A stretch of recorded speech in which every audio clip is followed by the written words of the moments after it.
Hi, my name is Lewis Howes, and welcome to the Daily Motivation Show. Today's episode is all about unlocking the power of your mind. Having a growth mindset is one of the most crucial decisions you can make in your life. Mental toughness can allow you to respond instead of react, to be in control instead of out of control, and give you the endurance you need to follow your dreams. The biggest thing with the mind and managing mind, Lewis, is to accept that depression, anxiety, even the scary words like bipolar and schizophrenia, and then going to the more sort of things like that we can accept, grief, anger, etc. These are not illnesses. This is the biggest message that I probably have. The second biggest. The first is that mind is the source, and if you don't get mind right, everything else, you can read all the great books you want and go to all the great seminars and self-help, but unless your mind is right, you won't ever use that stuff. It's just data. And so there's another step missing, and it's understanding that autonomy, that sense of agency that we have to manage what's going on around us, and to accept part of mind management is not to make the bad stuff go away, but to know how to live in the bad stuff, because it's not going away. So despair, anger, depression, anxiety, these are all completely normal responses. In fact, they're very helpful. They're helpful messengers and warning signals as opposed to being scary illnesses. They are not neuropsychiatric brain diseases like we've been told. They are actually responses, and because they are responses of our mind in the world, we use our brain and body to express them, because we've got the mind has to have the brain and body to build the thoughts, and then we use that to speak. We're using our physical to store what we've processed and to convert and then to speak. So obviously, if our mind's a mess, our brain and our body will be a mess. But because our brain's neuroplastic, and if we manage our mind, we can change our brain. We can change our DNA. Literally, that's what I've shown in my research. You can literally change your DNA, your blood markers, literally. If you change your mind, you can immediately influence your biomarkers. So, for example, I'm testing out a continuous glucose monitoring device, and for some research purposes. And I happened to, while I was wearing it, because you wear it and then you track your levels, and I wanted to see, in terms of mental health and the neurocycle that I've developed, I wanted to see the impact.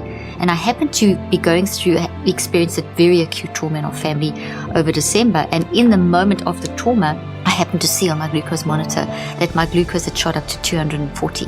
Now that's heart attack level. And I immediately managed my mind through the neurocycle, which is the concept that I've developed, which is just a system, anyone can learn it. And I dropped my glucose levels within seconds back down to a normal level. And as it cycled up, I could manage it. And if glucose is at that level, your cortisol's shot. Your brain's immune system and your body's immune system will recognize that traumatic event or that established trauma or that mismanagement of whatever, that it will recognize that as an invader, like a virus, like COVID. So you get the same response to a thought, which is the consequence of mind. This is toxic. It will stimulate the same response in the immune system as if I had COVID, or if I had a flu virus, or if I had measles or something, or any kind of damage in my body. The immune system sees that as threatening survival, because we are wired for survival. So this is not survival. So your immune system says, hey, that's a threat. Let's send out the army. Let's go fix this thing. And it creates inflammation, which is a temporary state of healing. So initially, inflammation is to isolate and fix. Yeah. Exactly. And then you're supposed to, fix this up and sort this out and find the root cause. And then this goes away. And then the anti-inflammatory factors come in and the inflammation goes away.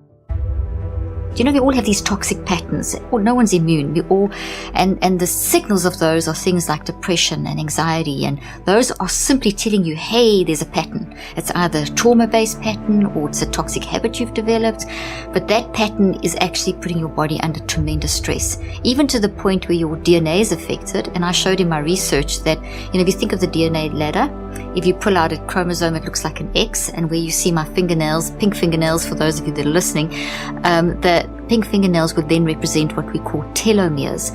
And telomeres are a proxy for how you are managing your mind. Very interesting. So we had subjects at the beginning of in my clinical trial that I put in this book. Their narrative was tremendous trauma in their life. They were offline. They were battling with work, relationships, a lot of stuff. Everything was off. Everything was off. Sleep, you name it. They were ready to check out. This person's telomeres, when we looked at their DNA and we looked at their telomeres, they will tell you the shorter they are, the weaker your cells, the shorter your lifespan, the more vulnerable you are to disease. So they were sitting, so that will show in terms of your biological age. So their telomeres were short and unhealthy. Their chronological, the actual age was in their mid-30s, but their biological like age, 70 or something. Yes, a sickly 70-year-old. That's crazy. Within 9 weeks of mind management, here they were saying, I am depression, I am hopeless, all the biomarkers, DNA. Here they're saying, I now know why I feel depression. I'm not depression. I now know why. And depression is simply a signal of an underlying cause. It's not who I am. It's not it's not an illness. By 63 days, and these numbers are very significant, they were actually seeing behavior change in their life. They were saying, okay, so I know I'll still get depressed, but I know why and I know what to do. And there was changes in their behavior. They were back at work. They were back sleeping, 25% improvement in sleep. And I mean, all kinds of, like, their relationships, not suicidal anymore. And I mean, I can go on and on and on. With mind management, in 9 weeks, we showed how you can literally change your telomeres, which are your markers for aging and for health, mental health and physical health. And that's pretty unusual because most of the work on telomeres has been done around diet. And also there's been some work on meditation, but there's been no, I think this is the first study that's been done on actually doing deliberate, intentional mind work to change. And then we saw significant drops as well in inflammation markers and blood markers. But the biggest thing was their narrative, the person's story. So if we go away from the biology for a minute and we listen to the person's story, that person was offline, they were online, they were living again. And even though, and they had also had this acceptance, and this is what I wanted to kind of circle back to when we started, was life and managing your mind doesn't mean that it's going to be one big rosy, put on rose-tinted glasses. That's crazy. It is actually the ability to be okay and at peace with having moments of depression and actually looking for the message and seeing them as helpful. We have this really weird philosophy, which has been about 40 years in the West now, where we look at depression and anxiety and those kind of things as illnesses and neuropsychiatric brain diseases and as bad symptoms that we must suppress, like cancer symptoms you must suppress. So it's been lumped, our misery of life has been medicalized, to quote a brilliant psychiatrist. So we've got to really watch out for that. But actually, the real truth is that those depression and anxiety are not illnesses. They are just survival instincts. It's telling you, hey, pay attention. There's something going on. You need to go and unpack. Something's not working. Something's not working. And it's manifesting as a pattern that needs to be addressed. And that'll block the greatness. And I know this counters the current philosophy, but if you look at the science, there's a large body of science. In fact, if you interpret all the science around this field and you really look at what's being tested, you actually will see it's not they've been looking for the neurobiological correlates. They've been looking for where in the brain is depression. And for years we've been told about the serotonin imbalance causing depression. I mean, that's not even, it was a theory, never proven, great for marketing, for selling drugs, and also a simplistic way of telling someone, hey, you're depressed, don't worry, it's chemical imbalance, let me give you a drug to fix it. We want this quick fix mentality. So as medicine has advanced and technology has advanced, so we've become very caught up in the quick fix. But life's not like that. Mind is not like that. Mind is separate from brain and body.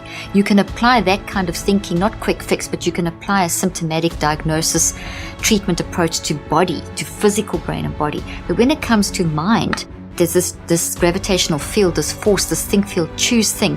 It's not going to go, a medication's not going to change how you're thinking, feeling, and choosing. It's not going to get rid of this.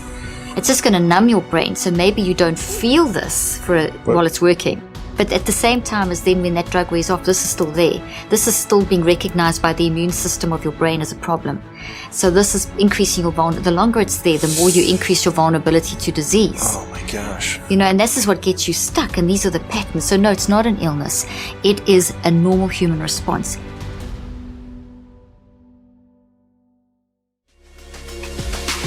I am so excited for you to finish the rest of your day strong.